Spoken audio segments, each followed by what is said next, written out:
Mukhang nagulat si Manny Pacquiao at ang asawa nito na si Jenky Pacquiao nang sumambulat si Michael sa harap nila na nagpabago ng ilong nito. Nagparetoke kasi ng ilong si Michael na kung saan walang kaalam-alam si Senator Manny at Jenky na tila na surprise raw sila. Makikita sa reaksyon ni Manny Pacquiao na nabigla ito sa kanyang nakita sa pagpapabago ng ilong ng kanyang anak. Madami nga ang natuwa dahil bumagay raw at mas naging gwapo tignan ang mukha nito. Pinagdiwang kasi ni Jenky Pacquiao ang kanyang ika-47 birthday na kung saan naging masaya at dinagsa ng malalapit at nagmamahal dito. Narito ang video, panuurin.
Anong jeep mo sa kanya, Michael?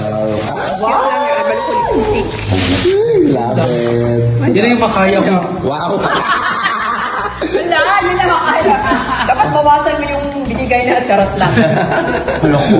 Ay, sorry. Ay, cute. Oh. Ay, Yung ano yun? nagre-red na kasi ako ngayon. Wow! Green Prada. Good ba na Eric? Oo, nung kapli ko. Tinanong ko sa...